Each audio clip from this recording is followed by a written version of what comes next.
So the government is a strong opponent, and you know, I don't know.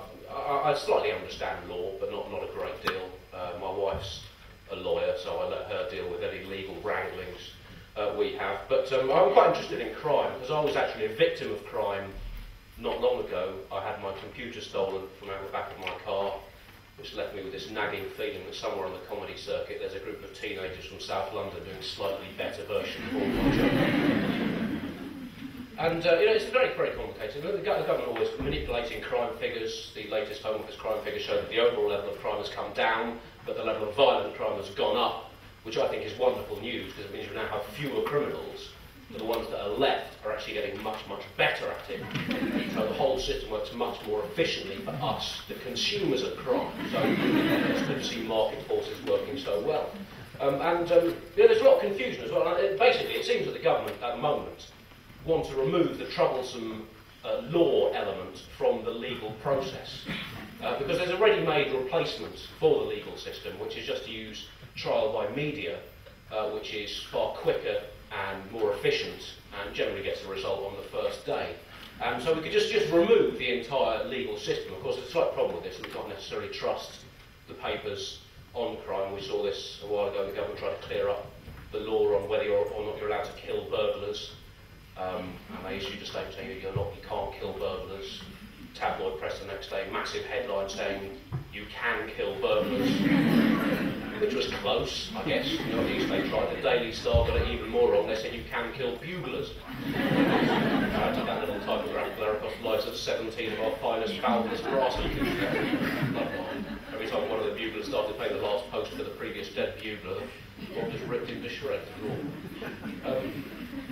But we can't trust the press on anything really to do with any aspect of Home Office policy. Immigration in particular, I think it's the most infantile of all political issues in Britain. I'm quite fascinated by immigration because my father is an immigrant who moved to Britain in the 1960s from South Africa, but he took the very sensible precaution of being white, so got away with it, unmolested by the unaware locals. And we've got an amazing heritage of immigration in this country. The government seems intent on stamping on centuries, millennia of people moving here have made us the nation we are today. All our institutions like democracy, that was an immigrant. Even the word immigrant itself, ironically, is in fact an immigrant. They moved to Britain in the 1930s to avoid being translated into German.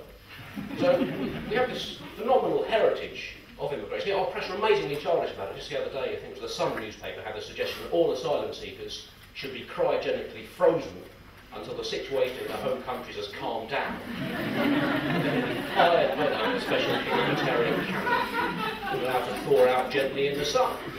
Of course, the next day the Daily Mail pointed out that no one is going to want that freezer in their town. Quite how childish our press have become on this issue. There was another undercover report from one of the tabloids. They had an undercover journalist that claimed to caught a 30-year-old woman from London coming back from holiday in Eastern Europe trying to illegally smuggle a person into Britain inside her stomach. Now, naturally, she claimed she was 6 months pregnant. Well, that's a bit of an obvious excuse, isn't it? I'm sure you guys have all heard drug mules standing up in court saying, honestly, Your Honour, I'm just up the duff, with £3.5 million ready to pay. So the newspaper handed this woman over to the police and immigration authorities, as they do with all suspected smugglers of that type. They just locked her in a cell and allowed nature and her digestive system to take their course. And sure enough, 3 months later, she shat out a tiny little illegal immigrant. And the way the newspaper claimed it knew it must be an illegal immigrant was that it couldn't speak English and immediately started demanding free food. This is how infantile our press have become on this issue. So,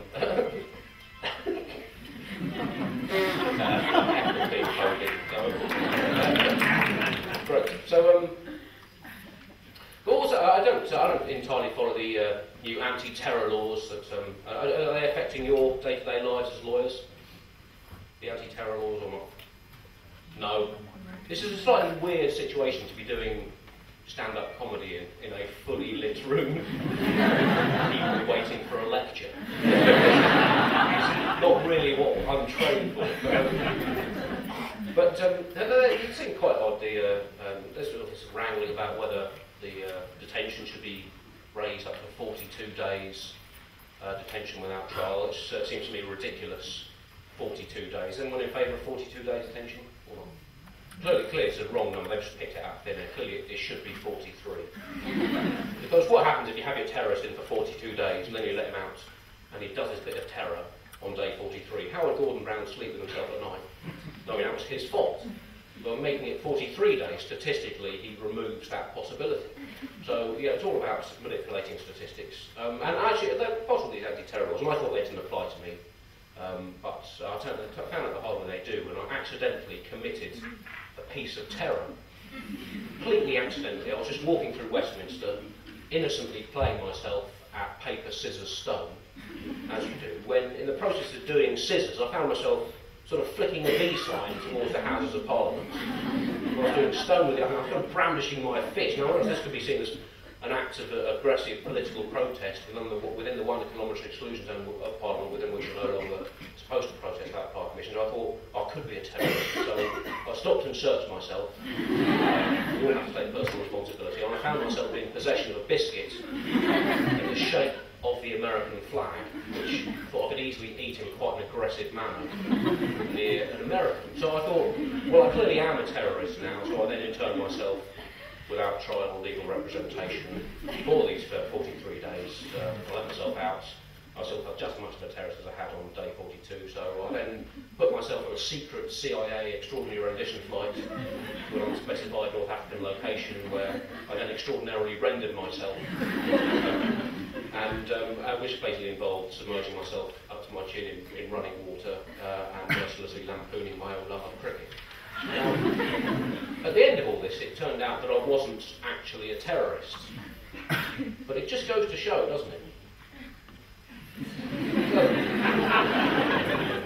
Everyone's got to be on their guard. Part of the problem with prison, we don't have enough innocent people in prison these days. This is why prison breeds crime. Because there aren't enough innocent people. If there were more than 50% of the prison population were innocent, like back in the 70s, then by sheer force of personality, they would peer pressure, they would cure the minority of criminals in prison, therefore curing them of crime, which is, of course, what prison's supposed to do. But anyway, but there's a lot of confusion of what you're legally allowed to do, and the government did issue a statement a while ago saying if you hit a burglar with a cricket bat, you probably won't be prosecuted.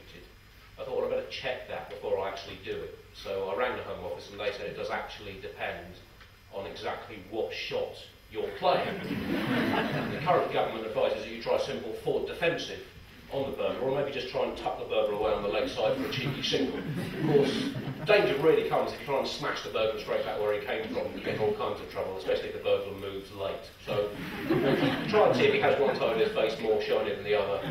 He could easily swim, especially if you live in a dry house. As if he's over the age of 60, he could reverse swing. But I'm overconfident. It was just front elbow high and try and relax the wrist at the moment of contact. Anyway, I digress. Anyway, it's been a pleasure talking to you. It's been a slightly odd experience for me. You know, in my career I've had plenty of audiences stare at me. Just usually they're not all holding notepads and pens. Anyway, it's been a great pleasure talking to you, and do enjoy the rest of the evening. And it's my pleasure to introduce your speaker for this evening, Professor Ed Cape.